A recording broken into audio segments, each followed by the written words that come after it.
Subsidy सरकार द्वारा दी जाने वाली आर्थिक सहायता जिससे कि कुछ गुड्स सर्विसेज को आपकी रीच में लाया जाता है, अफोर्डेबल बनाया जाता है। आप में से शायद कुछ लोग कहेंगे सर हम तो किसी भी तरह की गवर्नमेंट सब्सिडी का कोई इस्तेमाल नहीं करते, कोई फायदा नहीं है, डायरेक्ट इनडायरेक्ट का हम कुछ नहीं लेते।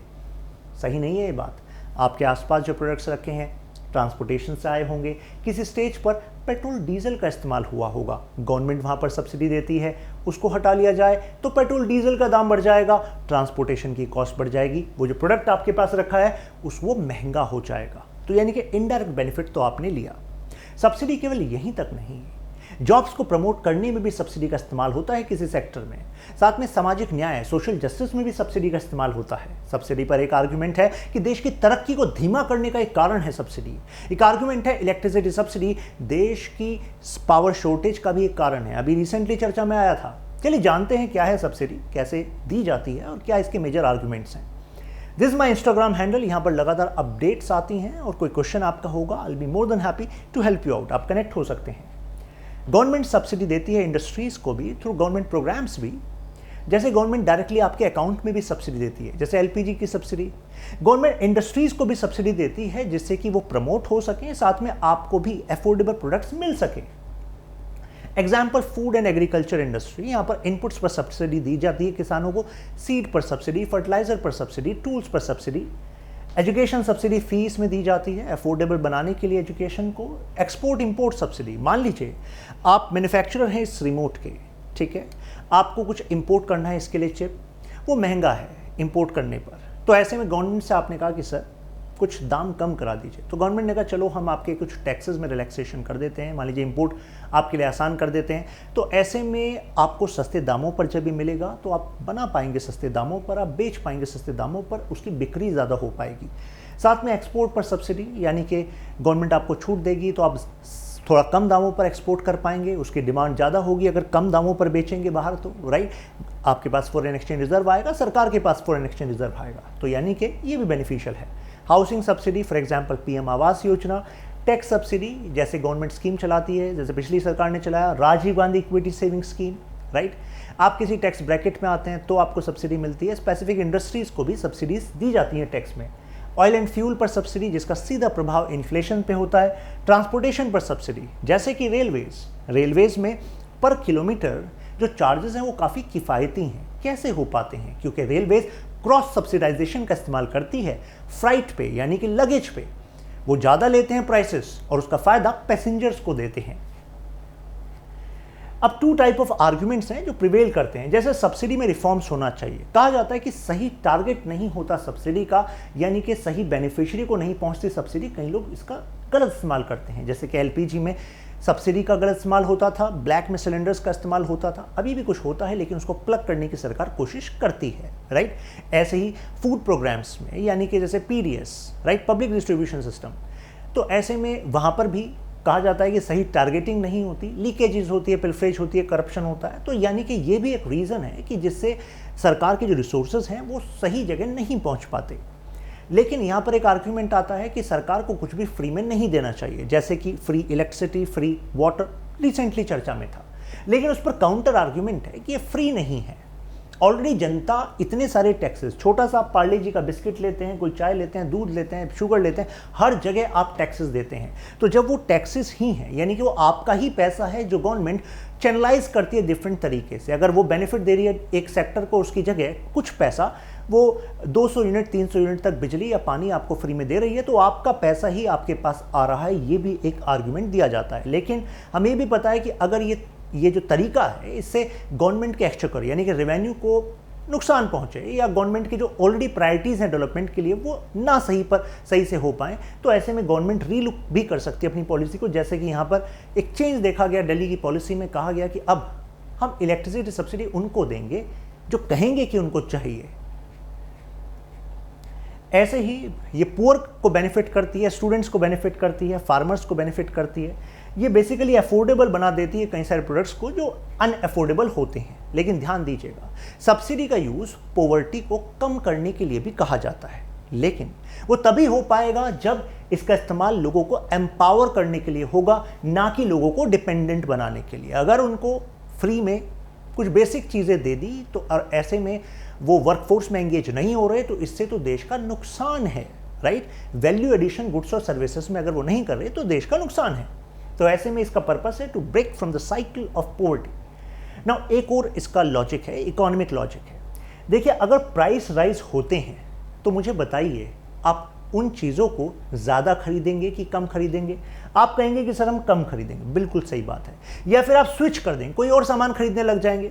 तो ऐसे में जब डिमांड कम होगी तो फाइनली उसका इफेक्ट होगा कि फाइनली उस चीज़ का फिर प्राइस भी कम हो जाएगा। भाई, किसी चीज़ की अगर डिमांड कम होती है तो प्राइस ग्रेजुअली उसका कम हो जाता है, राइट।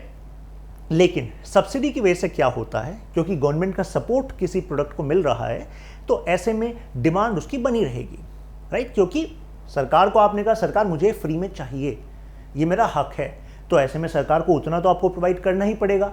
तो ऐसे में उसकी डिमांड बनी रहेगी, तो डिमांड बनी रहेगी तो फर्दर प्राइस एस्केलेट होंगे। तो इसका मतलब क्या हुआ कि people do not feel the heat of price going up and the demand of those items continues to grow without control. तो ऐसे में जो बैलेंस है, जो डिमांड सप्लाई का बैलेंस है, ये इसकी यूटिलिटी नहीं रहेगी। व्हेन डिमांड ग्रोज अप, होता क्या है कि price will grow up, right. क्योंकि भाई डिमांड बढ़ेगा तो होगा क्या कि प्राइस बढ़ जाता है। Subsidies defeat the concept of demand supply, मुद्दा ये है, राइट। तो अब इसका लॉजिक क्या है? तो ऐसे में कुछ जो फ्री मार्केट के सपोर्टर्स हैं वो कहते हैं हम तो सब्सिडीज के सपोर्ट में ही नहीं हैं, क्योंकि सब्सिडीज को अगर हटा दिया जाए या बिल्कुल मिनिमाइज कर दिया जाए, स्पेसिफिक कुछ ही सेक्टर में दिया जाए, तो ऐसे में रियल डिमांड सप्लाई के गेम से इकोनॉमी चलेगी। अब आप कहेंगे सर इससे फायदा क्या होने वाला रियल डिमांड सप्लाई के गेम से? फायदा ये है कि अगर मान लीजिए डिमांड हाई है तो पता है उसका प्राइस हाई है, तो प्राइस हाई है तो लोग अल्टरनेटिव भी ढूंढेंगे। तो हो सकता है इनोवेशन हो, जिससे कि बेटर टेक्निक हो, जिससे कि वो सामान कुछ बेहतर दामों पे नए तरीके से लोगों को उपलब्ध हो सके, राइट। तो इस लिहाज से हम कह सकते हैं, फ्री मार्केट इकोनॉमिस्ट कहते हैं कि सब्सिडीज इनोवेशन को रेस्ट्रिक्ट करती हैं, इकोनॉमी के फुल पोटेंशियल तक पहुंचने नहीं देती हैं। ये इनका आर्गुमेंट है। और ऑल सब्सिडीज बैड, क्या सभी सब्सिडीज बेकार हैं? जरा एजुकेशन सब्सिडी की बात करिए। To eligible students higher education, मुझे बताइए अगर लोगों के पास हायर एजुकेशन नहीं अवेलेबल होगी देश में, R&D रिसर्च एंड डेवलपमेंट कैसे होगा, स्किल डेवलपमेंट कैसे होगा? तो बेसिकली ये जो ह्यूमन रिसोर्स है तो वेस्ट हो जाएगा, रिसोर्स ही नहीं बन पाएगा, राइट। दूसरा, फीमेल को subsidy specifically in some exam forms in education, ये बेसिकली सोशल जस्टिस के लिए भी ज़रूरी है। मैं आपको एक एग्जांपल देता हूँ। हमारी सोसाइटी के कई सेक्शंस ऐसे हैं जहाँ पर आज भी अगर लड़की पूछती है कि मुझे फॉर्म फिल करना है, आई नीड दिस अमाउंट, तो कई बार फैमिली कहती है कि आपने तैयारी पूरी हो गई क्या? वो लड़की कहती है कि नहीं अभी चल रही है। तो उससे कहा जाता है तुम एक साल तैयारी करो, बाद में फॉर्म फिल करना, नहीं तो पैसा वेस्ट हो जाएगा। लेकिन वहीं लड़का अगर नालायक हो, कुछ नहीं पढ़ा, उससे कहा जाएगा कि तू फॉर्म ज़रूर फिल करना क्योंकि इससे प्रैक्टिस हो जाएगी। तो ये जेंडर बायसनेस देखी गई। तो ऐसे में हमने देखा कि गवर्नमेंट जो है फॉर्म्स में गवर्नमेंट फीमेल के रिबेट देती है, राइट। तो ऐसे में this is a welcoming step you would say.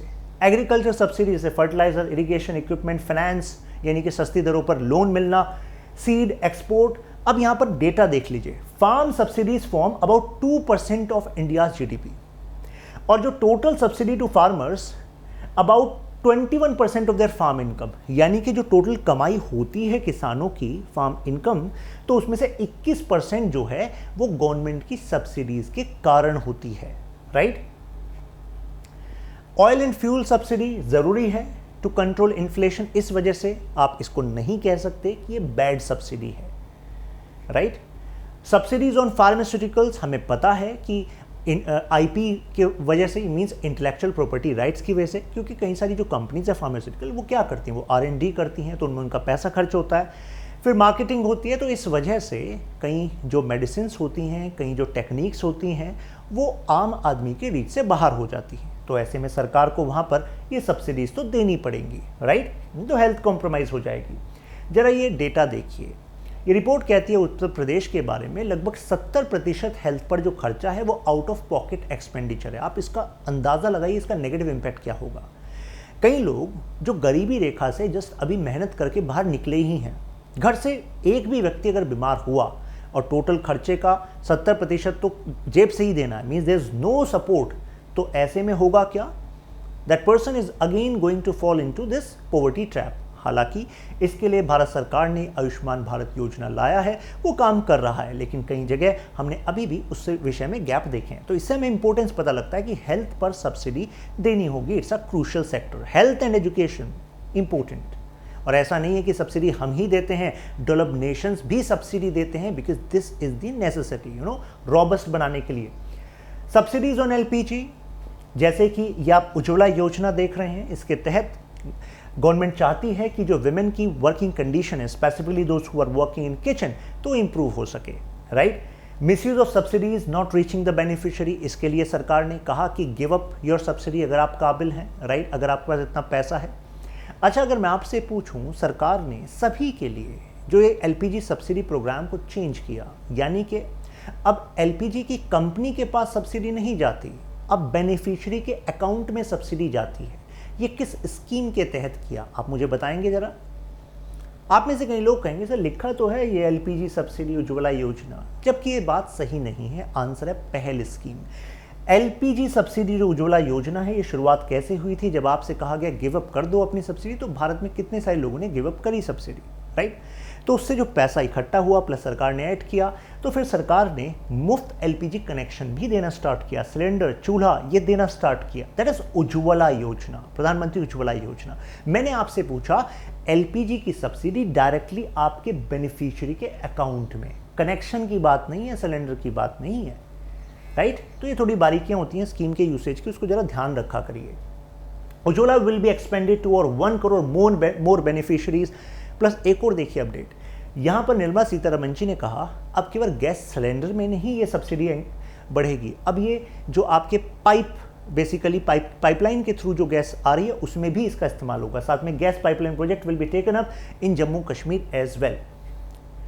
India is not the only nation providing subsidies. जैसे केस स्टडीज हम देखें, जरा ये कंपैरिजन देखिए, यहां पर येलो में आपको दिख रहा है गैस और ये दिख रहा है ऑयल और ये है electricity. Russia electricity and oil की सब्सिडी देखिए, यहां पर आपको अमाउंट दिखेगा। सऊदी अरब तीनों की सब्सिडी देखिए, इंडिया की गैस और इलेक्ट्रिसिटी की देखिए। यहां से एक क्वेश्चन बन सकता है अच्छा सा, वो कह देगा आपको in India subsidy on oil is more than subsidy on gas, subsidy on oil is more than subsidy on gas. तो मुझे बताइए ऑयल पर तो सब्सिडी ये है, तो मुझे बताइए क्या वो स्टेटमेंट सही होगी? नहीं, वो सरासर गलत होगी। एक तो होता गलत, एक सरासर, राइट। तो ये नेशंस देते हैं। अब इसके बाद where agriculture is more subsidize, तो देखिए यहां पर आपको 0.6% दिख रहा है इंडिया में, और यहां पर फिलीपींस, इंडोनेशिया, चाइना, यहां पर एग्रीकल्चर सब्सिडीज आपको ज्यादा दिखेंगी। अब देखिए अगर हम clean energy versus fossil fuel में सब्सिडाइजेशन देखें, तो देखिए यूएस में फॉसिल फ्यूल में ये सब्सिडी और इसमें डिफरेंस देखिए ग्रीन सब्सिडी, राइट। तो एक तरफ यूएस कहता है कि इंडिया मतलब world should actually take steps towards green technology, और सब्सिडाइजेशन में फॉसिल फ्यूल पर ज़्यादा सब्सिडी दे रहा है, यहाँ पर कम दे रहा है। इंडिया में हालांकि उससे कम डिफरेंस है सब्सिडी में when it comes to comparing between fossil and clean energy. तो हम कह सकते हैं don't subsidize those who already have plenty of cash, जिनको जरूरत नहीं है उनको नहीं देना चाहिए। Means we need right target for in our subsidy schemes, right. तो आई होप ये आपको समझ में आया होगा। फिर मिलते हैं, तब तक के लिए कीप लर्निंग, कीप ग्रोइंग।